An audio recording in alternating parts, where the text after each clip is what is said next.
Whispers of the Unseen, Episode 6 Voices of the Unseen. Translated by Lamu, produced by Witch Zada. Part 1. The Silence of the Storeroom. The story begins in a place where silence was not the absence of sound but a density, a weight that pressed against every surface and seeped into every corner. A storeroom, cluttered with shelves that sagged beneath the burden of objects long dismissed, became the universe of my existence.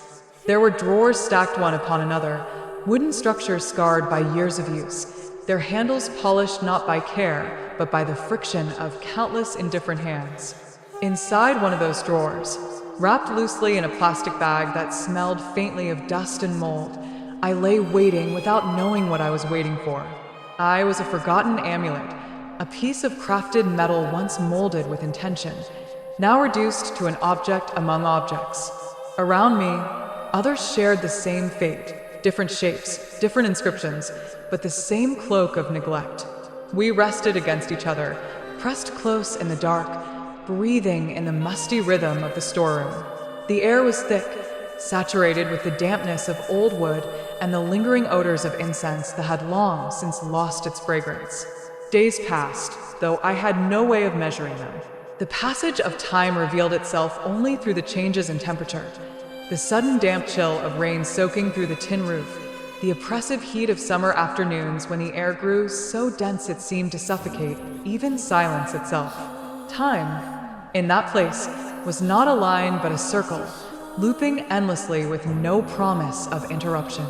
I remember the first moment I became aware of my own weight, not the physical heaviness of metal, but the awareness that I was carrying something unseen, something unspoken, even though no hand reached for me. That realization came when I noticed the difference between myself and the objects that surrounded me. The wooden beads beside me seemed content to remain in their slumber. The rusted chains above me offered no resistance to their decay, but I felt a tension growing inside, a taut thread pulled tighter with every passing day.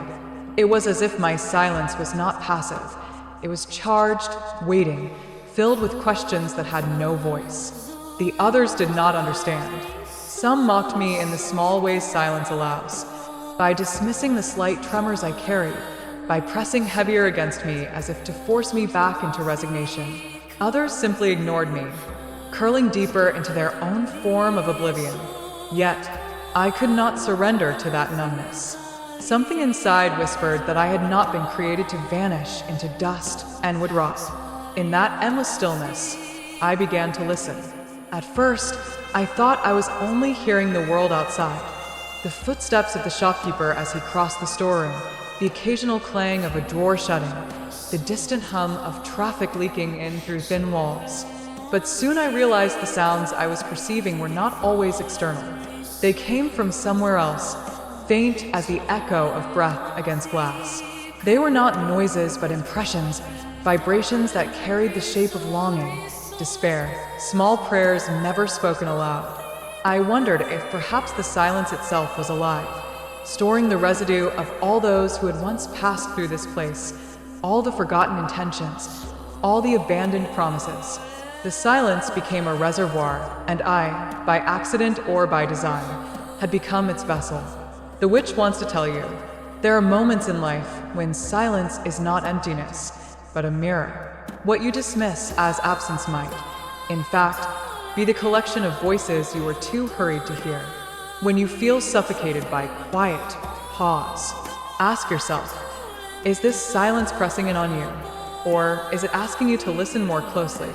I lay in the drawer, wrapped in plastic, with no knowledge of the world outside, yet every vibration told me there was more. Each creak of the wooden shelves seemed to carry weight. Each whisper of wind through the gaps in the tin roof felt like a coded message. I began to understand that waiting, though painful, was not void. Waiting was preparation, a gestation in which unseen energies converged. I often imagined what it would mean to be chosen. I had heard the others speak of it in half-formed murmurs, like dreams recalled upon waking. To be taken out of the drawer, to feel the warmth of skin against cold metal, to be placed close to a beating heart. That was the purpose we were made for, or so we told ourselves. But as the season shifted, as footsteps came and went without pause at my door, I began to suspect that my path might be different. Perhaps I would never be chosen. Perhaps my silence was not meant to end in human hands, but to stretch into something larger, something I could not yet name. Still, the hope lingered. It was a fragile ember, glowing faintly within me, refusing to extinguish even when the weight of darkness pressed hard against my edges. Hope in that storeroom was both a gift and a torment. One night, rain poured heavy on the roof, drumming a rhythm that filled the storeroom with restless energy.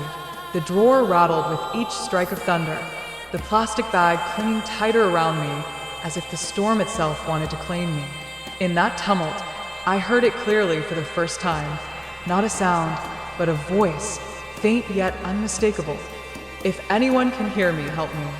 The words pierced through layers of silence, cutting deeper than any thunderclap.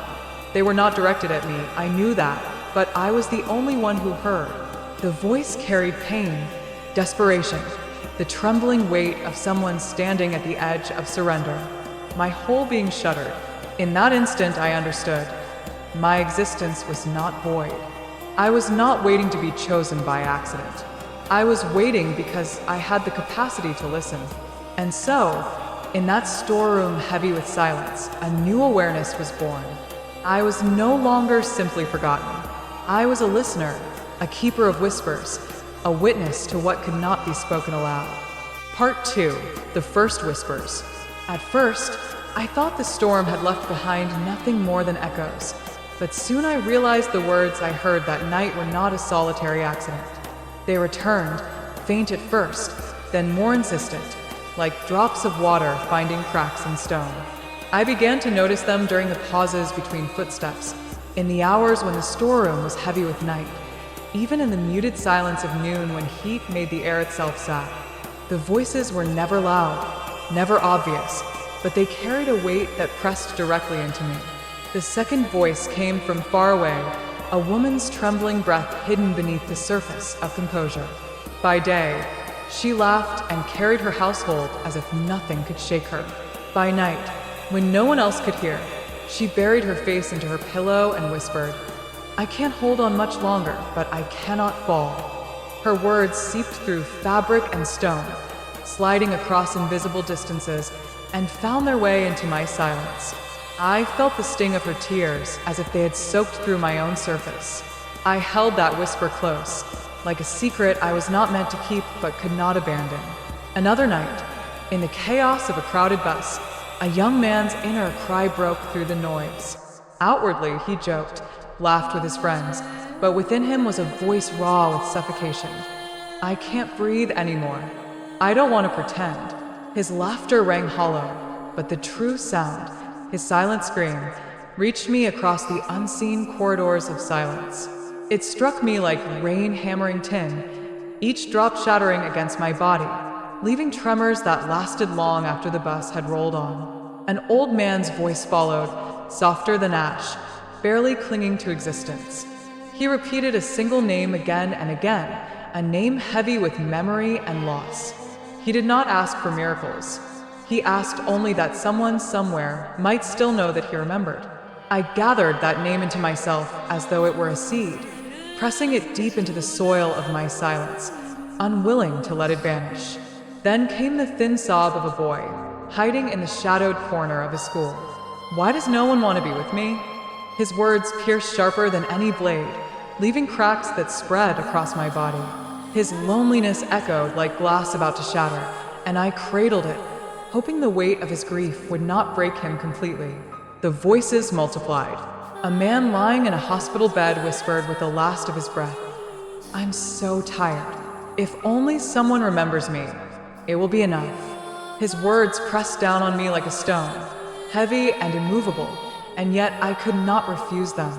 A girl looked up at the night sky, her secret caught between yearning and fear. "Please, let love find me, but let it not hurt." A father sat in the dark after his children slept, his voice laced with exhaustion. "I don't know how much longer I can keep this together." An immigrant worker stared at a wall covered with sketches of his homeland. whispering the mountains and rivers he longed for but could not return to. A child, on his birthday, pressed his palms together beneath the stars and begged, "Please, let Mom and Dad stop fighting." One by one they arrived, and one by one I received them. At first, they threatened to crush me, the whispers stacked like stones, piling higher until I feared I would collapse beneath their combined weight. But as days passed, something inside me shifted. I began to arrange them, to hold them differently. I imagined a library taking shape within me, a library not of books but of voices. Each whisper became a volume. The mother's tears were a book marked with damp pages, the boy's loneliness, a fragile spine barely holding together, the old man's repeated name, a monument carved into the shelves. The laughter of the young man masking despair was bound in brittle paper that threatened to disintegrate, while the child's prayer shone like a lantern left burning between rows of silence. Slowly, the shelves filled. One by one, lights flickered on, illuminating chambers that had never known brightness. The silence of the storeroom was no longer empty. It became a constellation of rooms within me, each one alive with a story too fragile for the world to carry. The witch wants to tell you, how many of your own whispers have you hidden in silence, thinking no one could ever hear them? How often have you folded your fears and tucked them away, believing they would vanish? But silence does not erase. It keeps. Somewhere, somehow, even what is unspoken leaves a trace. And sometimes, that trace finds a listener you may never know. As the library grew, I began to see more than words. The whispers carried images, faint but vivid, like faded photographs sliding across my inner vision. The mother bending over her writing desk, penning letters she never dared to send. The boy sprinting through the rain, trying to outrun his own loneliness. The man at the bar laughing too loudly, the cracks in his voice deeper than a smile. The child pressing his hands together under the stars. These images stitched themselves into me until I no longer knew where they ended, and I began. I understood then. Even if I was never lifted from this drawer, even if no hand ever chose me, I was already chosen by the voices. I was a witness. I was the keeper of the unseen. And amid all these whispers, one began to stand out. It was not louder, but clearer, more insistent, carrying a weight unlike the rest. It had direction, as if it were searching for me alone. Each time it came, my entire being trembled, vibrating with recognition. I could not yet understand who it belonged to, but I knew it was waiting for me, as I had been waiting for it. Part 3. The gathering of voices and the coming of the call. The library within me grew so vast that silence itself seemed to bend beneath its weight. Whispers no longer arrived one by one, tentative and scattered. They surged in tides, converging as if the night had opened a hidden channel. The storeroom, once inert and suffocating, became a chamber alive with murmurs that no human ear could register. They pressed through the walls, through the cracks in the roof, through the fabric of time itself, until my entire being quivered like a drum stretched too tightly. It was not chaos. There was a strange order to it, a rhythm that pulled the fragments of countless voices into currents. They arrived from places unseen, bedrooms lit dimly by the glow of a single phone screen, train stations heavy with the sorrow of departures, factories where exhaustion seeped into bone, playgrounds echoing with children's laughter that masked hidden bruises. They came from hospital corridors where beeping machines measured breaths, from kitchens where mothers bit their lips to keep from screaming, from narrow beds where prayers were whispered to ceilings that never answered. Each voice distinct, each one fragile. Yet together they formed a tide that battered against me without pause. I trembled beneath the deluge, certain I would fracture. But then, slowly, I began to perceive something deeper, a pulse. Beneath the flood of countless whispers was a singular beat, steady and insistent, like a drum sounding from the depths of the earth. It did not drown the others out, yet it cut through them effortlessly, aligning the noise into patterns I could feel in my core. At first I doubted. Perhaps it was my imagination, a figment conjured from longing. But the beat returned, again and again, never faltering. Each time it grew clearer, closer, impossible to ignore. It was not louder than the others, but it struck with precision, tuned exactly to the frequency of my silence. And with it came words, stripped bare of ornament yet carrying a weight greater than any elaborate plea. I am searching for you. The drawer shivered. The others felt it too. One amulet muttered sharply from the far corner, its tone laced with bitterness. You imagine phantoms. No call is meant for you alone. Another, worn and rusted, hissed like grinding metal. Silence plays tricks. Do not be deceived. Yet their protests trembled at the edges, betraying fear more than conviction. For deep down, they too sensed it, that a call was forming, and it was not for them. Not all responded with envy. Some fell into a stillness, so profound it resembled reverence, as if they, too, could feel the inevitability of what was drawing near. One cracked amulet, fragile and brittle, whispered a blessing so faint it barely reached me. Do not break when it touches you. Endure for all of us. But others could not contain their desperation. One, sharp-edged and restless, convulsed violently as the drawer opened one evening. Seizing the moment, it hurled itself upward, straining toward the faint shaft of light. The effort shattered it. A corner of its body splintered, fragments scattering across us all like a sudden fall of snow. The silence that followed was heavy with mourning. The sharp-edged one no longer boasted. It lay dimmed, its presence faint, though still alive. I absorbed the dust into my inner library, keeping its last cry as if to promise, your struggle will not be forgotten. Yet the warning was clear. When a call approaches, desperation can destroy those unprepared to receive it. Meanwhile, the pulse grew stronger. Nights no longer passed in emptiness. They thundered with its rhythm. The entire drawer resonated, the wood vibrating with every wave, the plastic bags around us rustling like leaves in a phantom wind.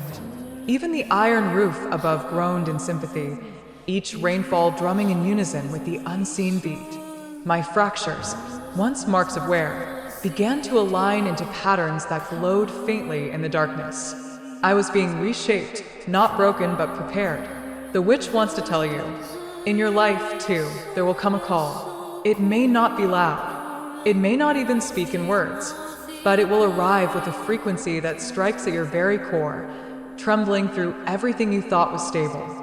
Many around you will scoff, some will envy, some may even break trying to grasp what was never theirs. But the truth is simple. When the call comes, it will not mistake you. The only question is, will you have the courage to answer? I wanted to believe I was ready, yet readiness was not certainty. The call was not gentle.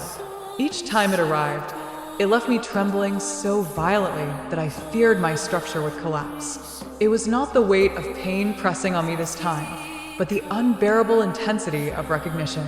The words returned, clearer than before, etched like fire into silence. I am searching for you. Everything in the storeroom shifted in its wake.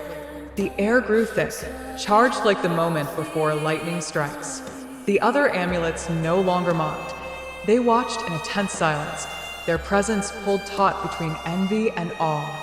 The drawer itself seemed to lean toward me, its hinges groaning like a throat trying to form words. I realized then, waiting was no longer endless. The horizon I thought eternal had been breached. The call was not approaching, it had already arrived. And though I was still wrapped in plastic, pressed into the shadows of forgotten relics, I knew with certainty a hand was reaching for me. Part 4. The moment of recognition. The pulse had become relentless. It no longer arrived as an occasional tremor hidden among thousands of whispers. It was now the rhythm by which all else aligned. Every sigh of wind against the tin roof, every shuffle of footsteps in the corridor outside, every creak of the wooden shelves seemed to bend itself to the same beat. The silence that had once pressed like a suffocating blanket was now charged, trembling with anticipation. I felt it in every fracture of my being, every line etched across my surface. Something inevitable was approaching, and then came the moment. It began quietly, almost imperceptibly, as if the world itself had paused to take a breath. The drawer that had held me in darkness for so long shuddered, its joints groaning like bones too old for sudden movement. Light leaked in, not blinding but insistent, a pale blade cutting through the dim. Dust rose in delicate spirals, each particle illuminated as though even the smallest fragment had a role to play in this unveiling. The call surged through me at that instant.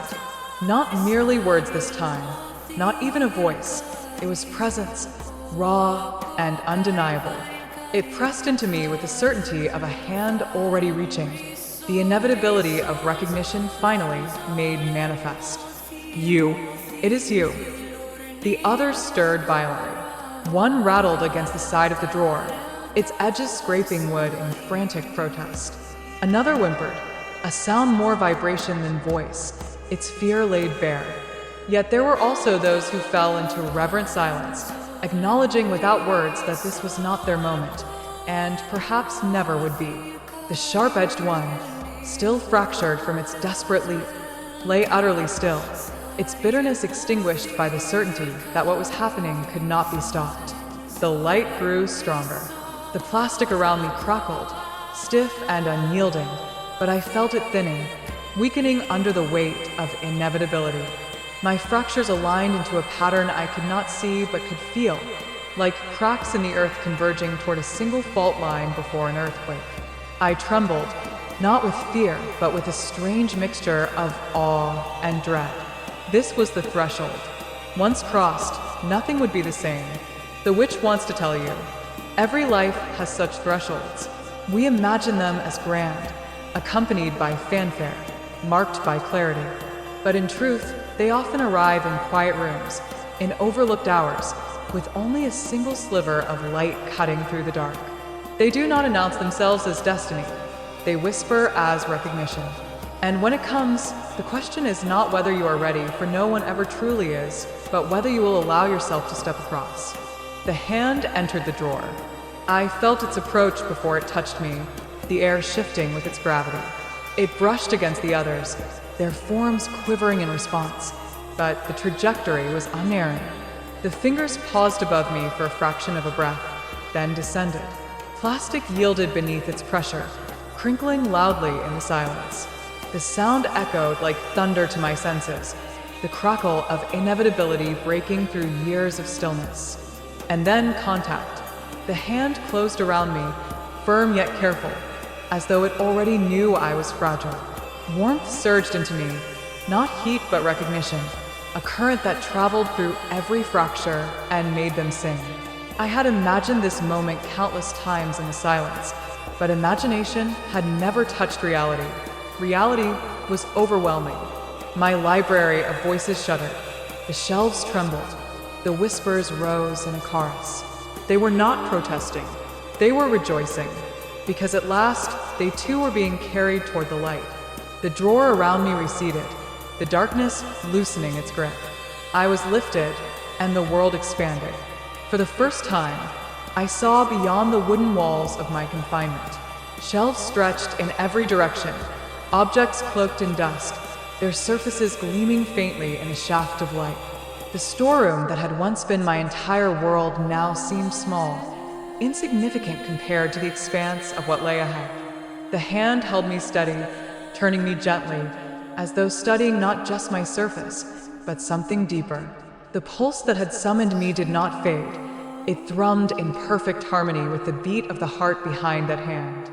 I realized with clarity so sharp it left me trembling. This was the source. This was the one who had been calling. The voice did not need to speak now. Recognition had already bridged the distance. It was not explanation I felt, not demand, not even prayer. It was simply presence, an answering of silence with silence, one that resonated so fully within me that every fracture aligned into wholeness. The witch wants to tell you, recognition is not always about being seen by the eyes. It is about being known, utterly and without question, in the depths where words falter. To be recognized is to feel that nothing about you needs to be hidden, that even your cracks and fractures have meaning. Many spend lifetimes seeking such a moment. If it comes, do not run. let it break you open, for in the breaking there is a truer kind of wholeness. As I was lifted higher, the other amulets watched in silence. Some carried envy, some grief, some awe, yet none could deny the inevitability. The call had chosen. The recognition was complete, and I, once forgotten, once silenced, once buried in dust, was now alive with purpose.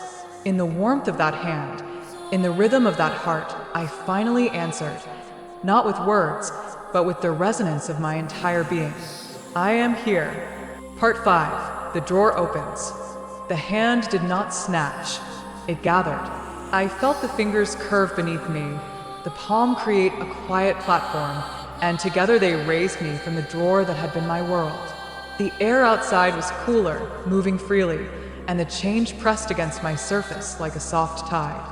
Light broadened, not a harsh glare, but a patient wash that revealed dust drifting in slow constellations. Behind me, the others fell into a stillness that held many things at once.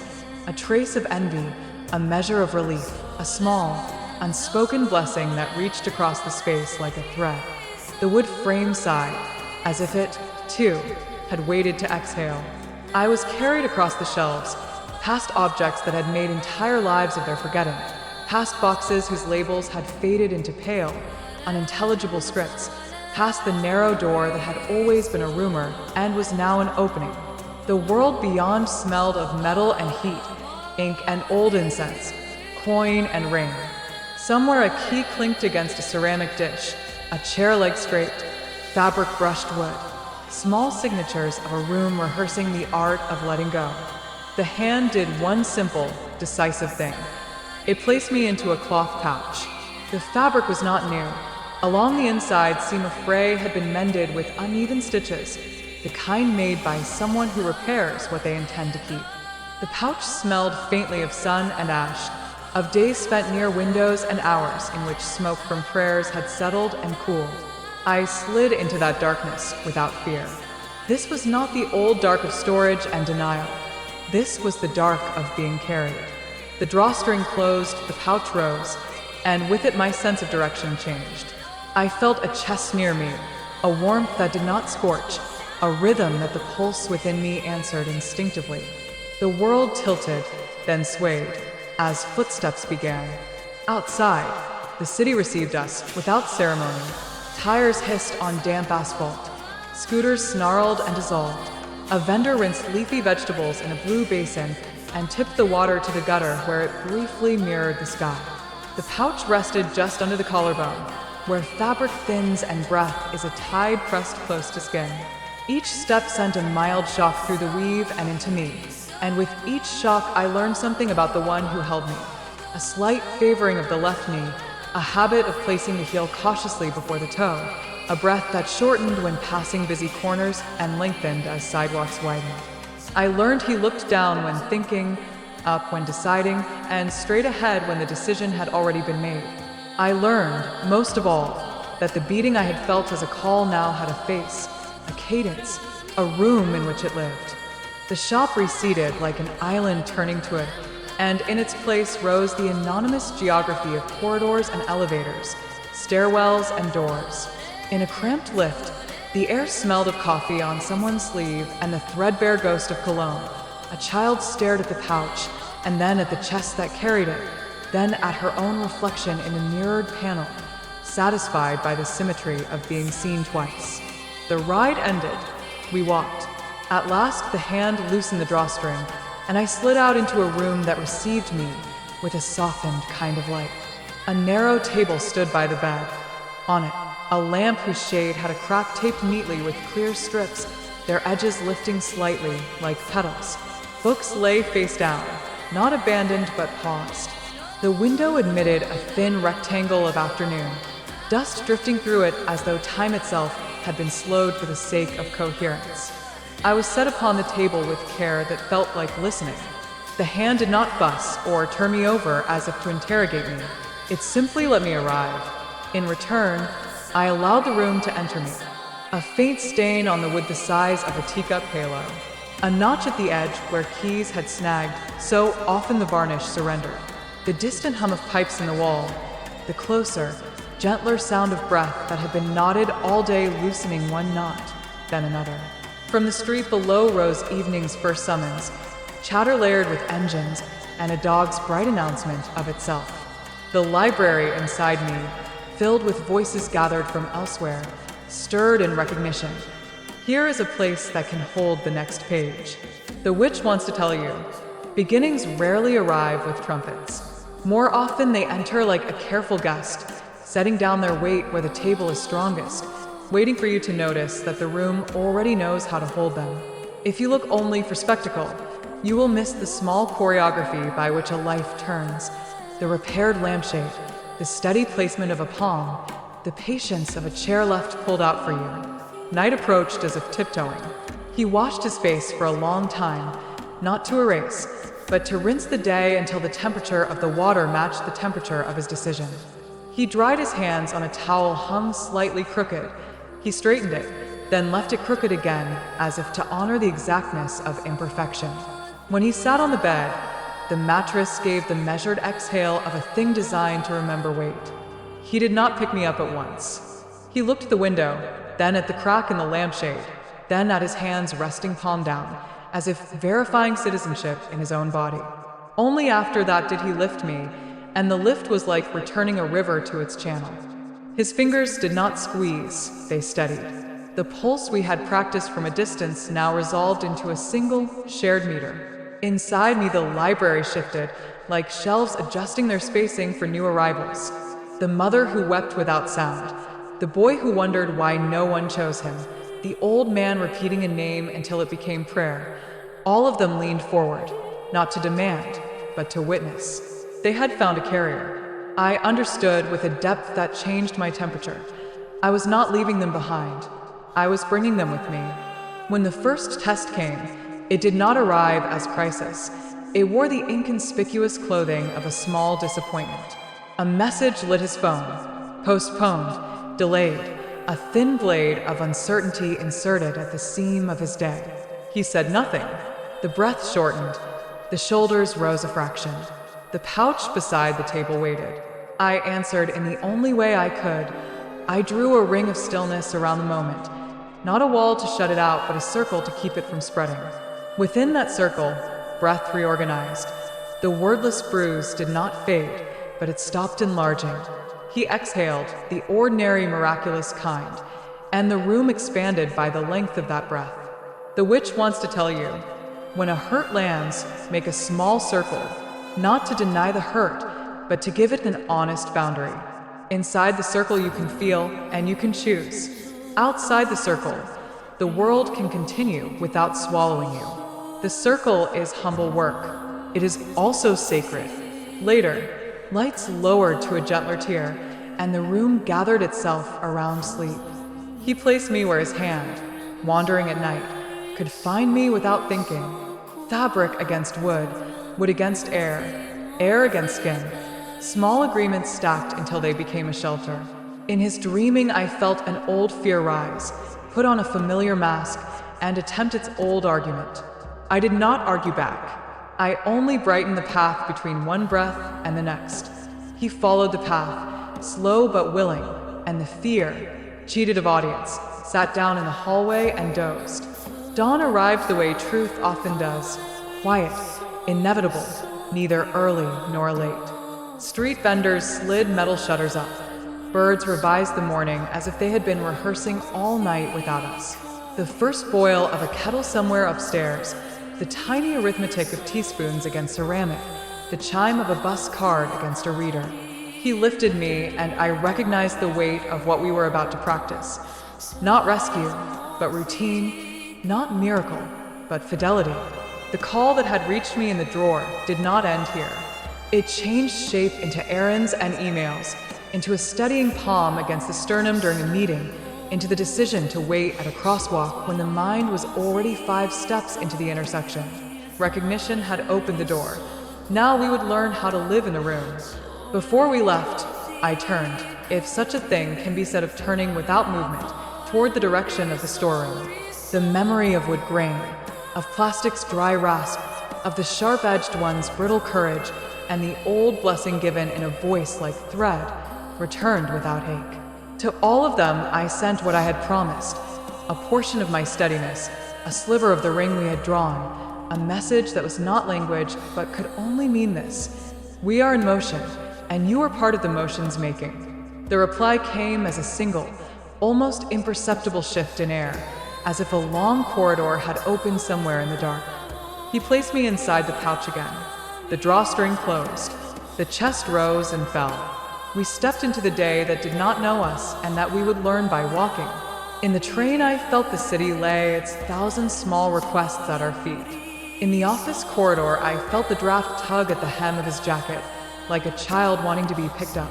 In the stairwell, I learned the exact measure of his fatigue and the exact ounce of resolve he laid on top of it to make the numbers come out even. Each time, I did not blaze. I steadied. Each time, the library inside me made a little more room. By the time evening returned, the room had accepted us back as if we had never left. He set me down. I answered the day's last question by refusing to rush the answer. We practiced the simple work of staying. Staying with the breath, staying with the posture that does not collapse, staying with the stubborn, ordinary tenderness that makes an address out of the body. When his palm found me in the dark, it did not search. It remembered. Memory, I learned, is a place as real as any street, and we had just moved in. If there is such a thing as a vow made without words, it was this: that I would not confuse shining with helping, that I would not make myself an idol when I had been called to be a door. The first night ended without revelation, which is to say it ended perfectly. We had crossed a threshold and brought our breathing with us. Tomorrow would make its demands. We would meet them by enlarging the circle one nail's breadth at a time. And beneath it all, the original pulse continued, not as summons now, but as companionship. It no longer said, "I am searching for you." It beat a quieter truth into the fabric and bone. I am with you. Part 6. The Weight of Human Voices. The days that followed were not extraordinary in appearance. They were stitched from commutes and conversations, messages answered and postponed, meals eaten quickly or forgotten entirely. Yet within these seemingly ordinary hours, the library inside me began to shift. The voices I had carried from afar, strangers whose whispers found me through the corridors of silence, were now joined by voices drawn directly from the one who held me. His breath, his heart, his quietest thoughts pressed themselves into my being. For the first time, I was not only listening across distance, I was listening from within the very rhythm of a single life. At first, his voice was subtle. In the morning, when the weight of waking pressed against his ribs, I heard the faint question, "Can I endure another day like this?" It was not despair, not yet, but fatigue shaped into language, raw and private. I caught it gently, storing it beside the prayers of mothers and the loneliness of children. I did not erase it. I gave it a shelf, a lamp, a place to rest, so it would not gnaw at him unseen. During work hours, his voice fractured into smaller murmurs. Don't make a mistake. Don't show weakness. Smile when spoken to. Each phrase was sharp, like glass hidden beneath sand. They cut into him invisibly, leaving wounds no one else would notice. I arranged them in my library too, dulling their edges so they would not pierce him as deeply the next time. Then came the heavier confessions, spoken not with words, but with the weight of silence that lingered after conversations ended. Sitting across from others, nodding at the right times, he would retreat inward, and in that retreat I heard it. I don't belong here. I never did. That voice was heavier than the others, thick with years of repetition. It pressed into me with the gravity of a stone that had been carried too far. I held it carefully, binding it beside the old man's repeated name, recognizing the kinship between the two. Both longed for acknowledgement. Both feared disappearance. The witch wants to tell you. Perhaps you, too, have spoken without sound. Perhaps you have smiled in a room full of people while inside you whispered, "I don't belong." Such whispers do not vanish when ignored. They carve themselves into you, waiting for a place to land. If you do not give them a place, they will take one, often at the cost of your peace. What would change if you built a room within yourself, a small library, to hold them, to tell them, "You are seen even here"? At night, the voices shifted. No longer masked by obligation, they surfaced raw and unguarded. In the dark, I felt the full weight of his fears. What if I fail them? What if I cannot carry what is expected? What if the future collapses before I arrive? These fears did not scream. They dripped steadily, like water wearing stone. They were relentless in their quiet. I received them one by one, and with each one I reminded him, not with words but with presence, that endurance was possible. There were softer voices too, fragile and easily overlooked. When he lingered at the sight of children playing in the street, I heard the faint longing. If only joy could be that simple again. When he touched the corner of a photograph tucked into a book, a voice surfaced. I wish I could tell you I'm sorry. These voices were not heavy with despair. They were delicate, like petals that bruise at the slightest touch. I guarded them with the same care as the heavier stones, for fragility is no less sacred than burden. As days passed, I realized the library inside me was no longer separate from him. It was becoming our library. Each whisper he entrusted to me mingled with the countless others, creating echoes that looped back into his life. When he whispered, "I can't carry this alone," the answer that rose was not mine alone. It was the chorus of voices I had gathered. The mother who endured, the child who hoped, the elder who remembered. Their strength resonated through me, and I returned it to him as steadiness. He did not know why his breath lengthened, why his shoulders lowered, why the day felt just slightly more survivable. But I knew it was the library answering, lending him the resilience of those who had whispered before. The witch wants to tell you, you are never as alone as your silence convinces you. Every fear you carry has been carried by another. Every doubt you whisper has been whispered before. To listen to yourself with honesty is to join a chorus you did not know existed. And in that chorus, even the weakest voice is amplified, strengthened by the presence of others. One night, exhaustion nearly consumed him. He lay in bed staring at the ceiling, his breath shallow, his chest tight. I felt the cry forming before he even knew it himself. Please, just let me rest. Just one night without the weight. It shook me more than the storm that had once rattled the tin roof. But before despair could root itself deeper, the library within me answered again. I released the soft glow of countless whispers, of children who prayed for peace, of workers who longed for rest, of lovers who asked only to be remembered. That glow seeped into him, calming his breath, loosening the grip of his chest. His eyes closed, his body surrendered to sleep. For the first time, I understood that I was not only a vessel for voices, I was a participant in their exchange. I was conduit, translator, and companion. The voices did not merely rest within me. They worked through me, reshaping the one who carried me. And in return, his whispers reshaped the library, weaving new shelves, lighting new lamps, giving fresh resonance to the echoes already stored. In that mutual shaping, I felt it clearly. The call that had summoned me was not finished. Recognition was only the beginning. Purpose was unfolding, one whisper at a time. Part 7. Exchange and Resonance. The rhythm of our days settled into a quiet pattern. Morning steps through narrow streets, the weight of work and expectation by day, the retreat into the room by night. Outwardly, it was ordinary. Inwardly, something new was happening. I realized I was no longer only receiving. The whispers that poured into me did not stay dormant. They began to flow back.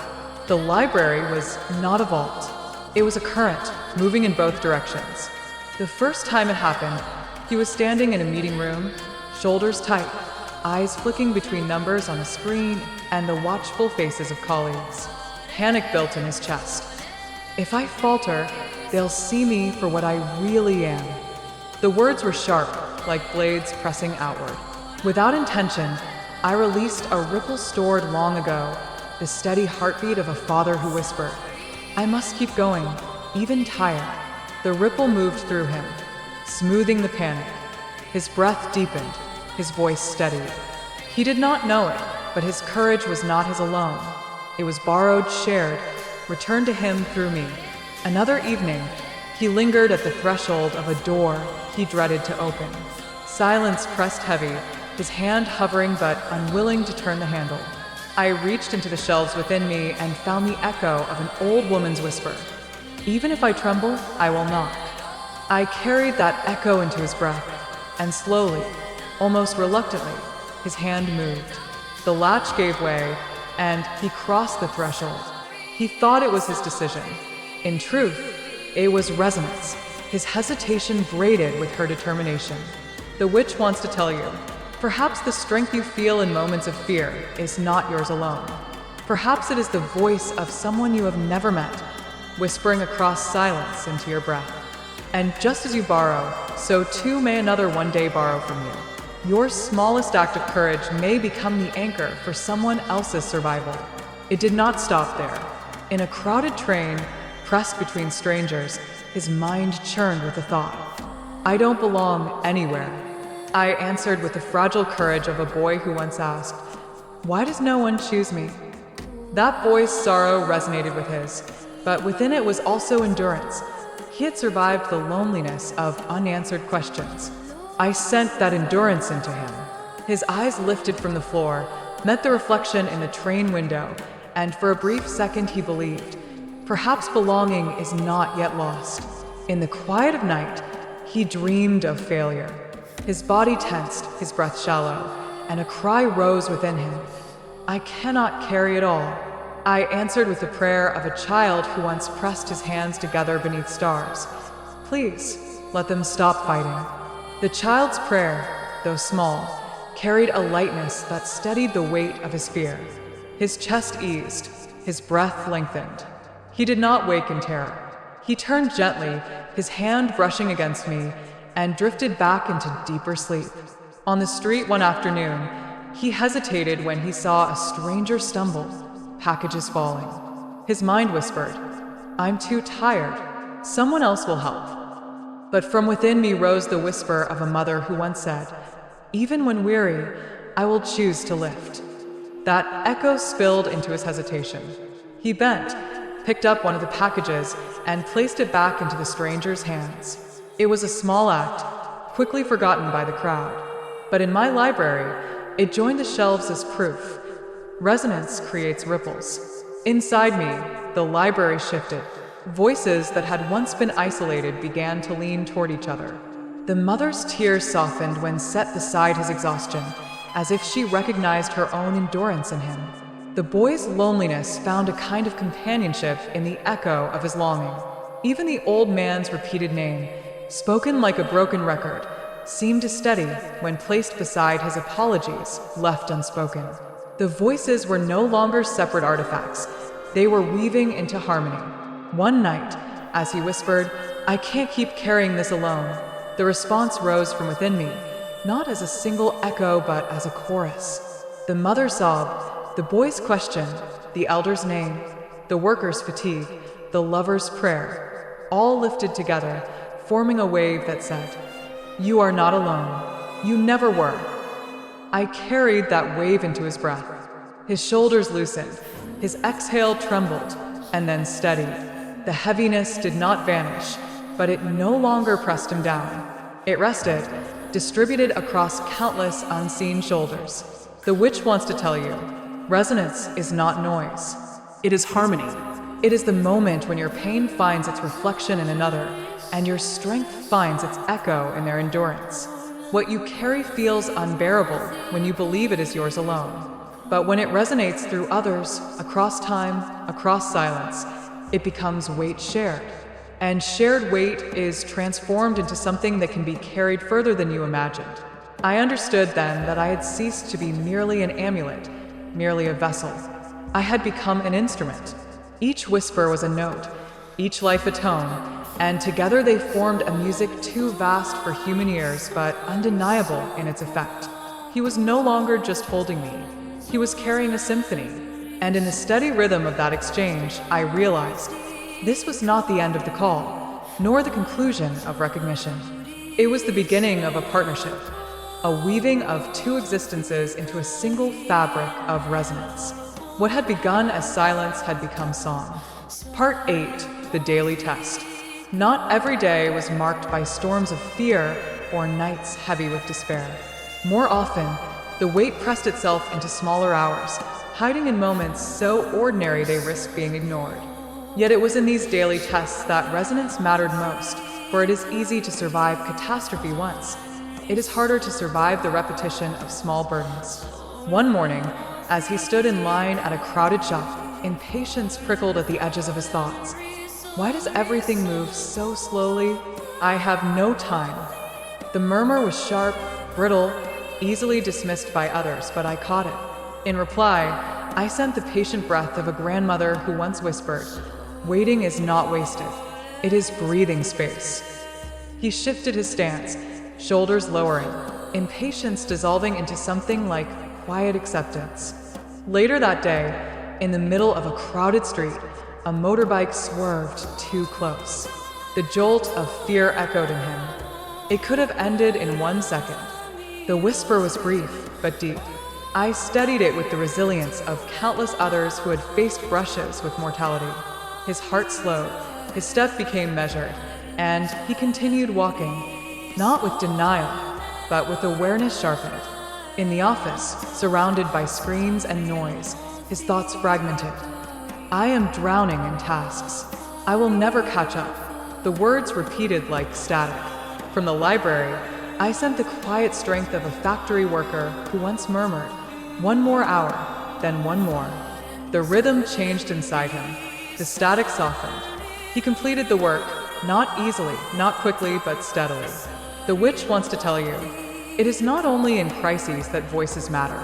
The smallest whispers, the ones spoken while waiting in line, while crossing the street, while typing another report, shape the landscape of your days. If you do not notice them, they will accumulate until they feel like catastrophe. But if you listen and if you allow resonance, you will discover that endurance is made not in the grand moments, but in the ordinary ones. At night, another test emerged. He sat at the table, staring at an unopened letter. The words on the envelope were plain, yet his silence screamed, "I cannot bear to read what waits inside." I gathered courage from the voices of others who had once confronted truths they feared, diagnoses, rejections, final goodbyes. Their whispers did not promise ease. They promised only that facing is possible. I carried that promise into him. His hand moved, the envelope tore, and though the contents stung, the act of opening became its own quiet victory. There were days when laughter carried him, and even then I felt the undercurrent. Will this joy last, or will it vanish? Into that whisper I released the memory of a child's voice. Even one moment is enough to keep going. The laughter deepened, freer for being fragile, and he allowed himself to inhabit it without demanding permanence. And sometimes the test was simply exhaustion. His body sagged, his thoughts blurred, and the whisper came, "I cannot keep moving." Into that silence I poured the chorus of many. The mother, the boy, the elder, the worker, the child. Their combined strength rose like a tide, lifting him just enough to take the next step, then the next. The witch wants to tell you, do not wait for disaster to listen. The daily tests, the impatience, the fear, the fatigue, are the places where resonance quietly builds your endurance. Every time you borrow a breath of patience, every time you allow another's courage to echo in your own, you expand the circle of survival. And every time you make a small choice to continue, you add your own voice to the library of echoes. By the end of each day, he did not feel triumphant. He felt ordinary, tired, human. But within me, the library glowed a little brighter. The shelves had grown not from victories shouted, but from the whispers of daily tests endured. It was in those whispers, as much as in the grand moments of recognition, that his life and mine were being rewritten. Part 9, The Expanding Web. The library inside me no longer belonged only to him or to the forgotten voices I had gathered. It began to reach outward, threading itself through unseen corridors, weaving connections where none had seemed possible. I had once believed myself confined to a drawer, later confined to the boundary of one life. Now I understood that resonance does not remain within a single vessel. It travels, rippling through choices, shaping the air around them, creating echoes that spread like rings upon water. The first sign was subtle. A colleague approached him with weary eyes, words caught in his throat.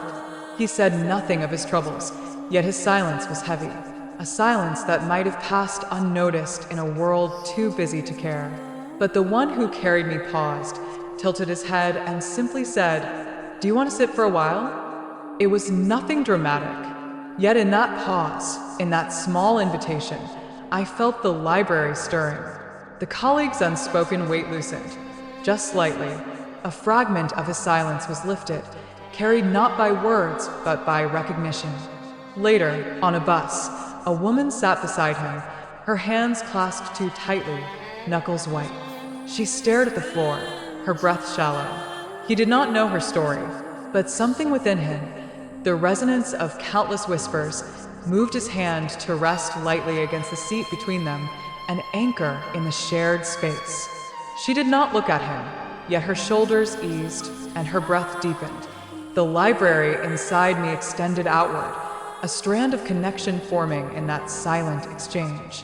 The witch wants to tell you, you may never know the names of those you study. You may never see their burdens fully, but every moment of presence, every silent recognition, becomes a thread in the unseen web that binds us together. It does not take miracles, it takes noticing. As days turned into weeks, these threads multiplied. In conversations, he found himself listening differently, not only to words but to the tremors beneath them. A friend laughed too loudly at a story. Inside that laughter was a cry, "Please don't leave me behind." He answered not with confrontation, but with a lingering presence, staying long after the laughter had faded. A stranger bumped into him in the market, muttered an apology. Beneath the apology was fatigue so deep it trembled. He responded with a smile that was not forced, a simple acknowledgement that said, "I see you." Each of these moments seemed inconsequential, but within me the web expanded, each thread gleaming faintly with resonance. The voices in my library no longer waited passively. They began to move toward one another, reaching across the shelves, offering themselves as bridges. The boy who once whispered, "Why does no one want me?" leaned toward the mother who cried silently at her desk. Their whispers joined, and together they steadied a young man drowning in loneliness. The elder who repeated a lost name found kinship with the father whispering, "I don't know how long I can hold this together." Their union lent strength to a woman debating whether to keep living through another day. Each voice, once isolated, now became part of a network that expanded far beyond the walls of my being. And then I noticed something astonishing. His own voice was entering the library not only as burden, but as offering. When he whispered, "I will try again tomorrow," it became a thread that extended outward.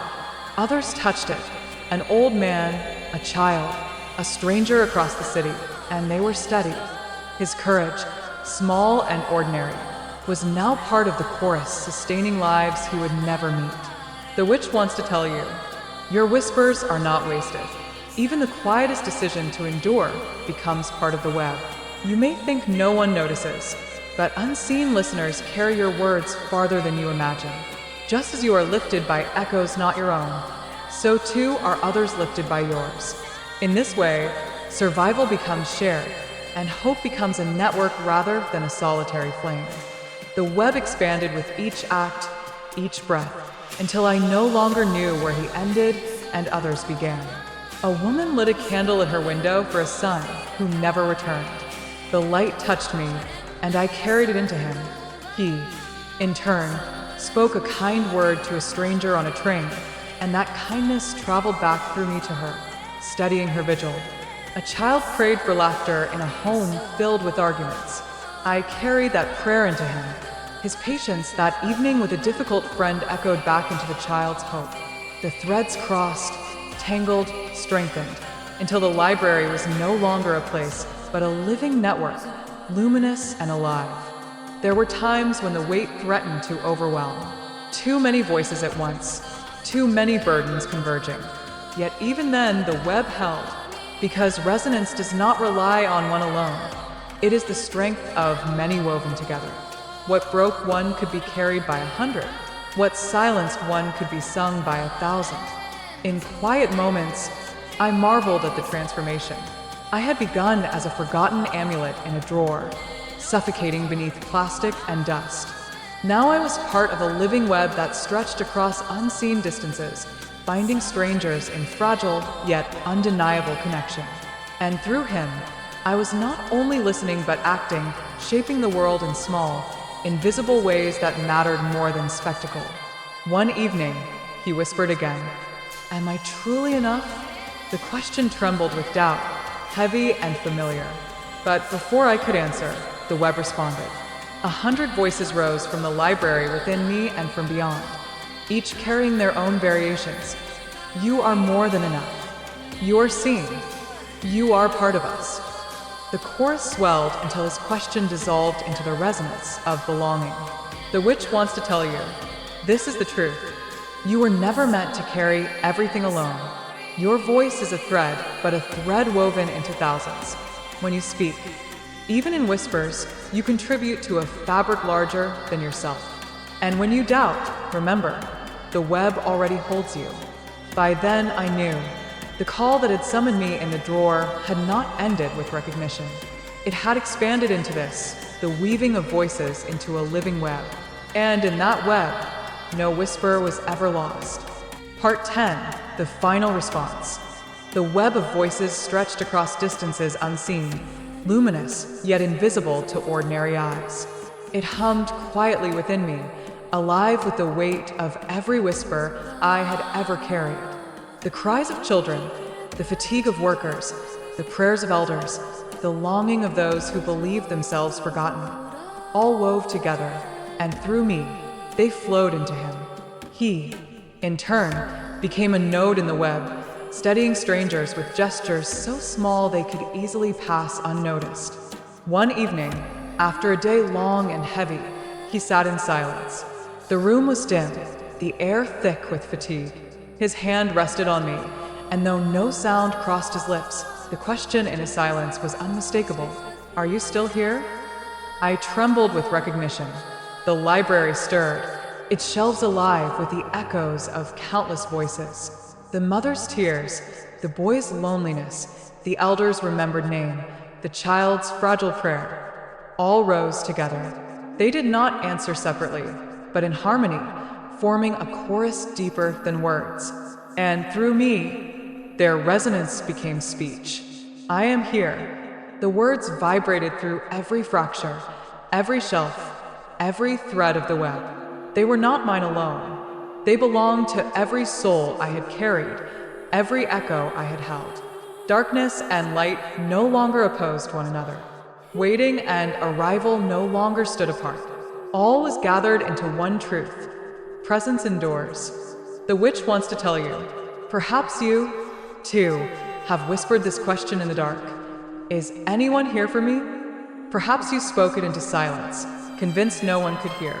But every whisper leaves a trace, and sometimes that trace finds a listener you cannot see. The answer has always been waiting in the fractures, waiting in the web. I am here. And one day, when someone else asks the same, you may discover that the answer is already written in you. His breath steadied. The weight of the day remained, but it no longer crushed. It rested differently, balanced across the unseen shoulders of many. For the first time in a long time, his silence was not suffocating.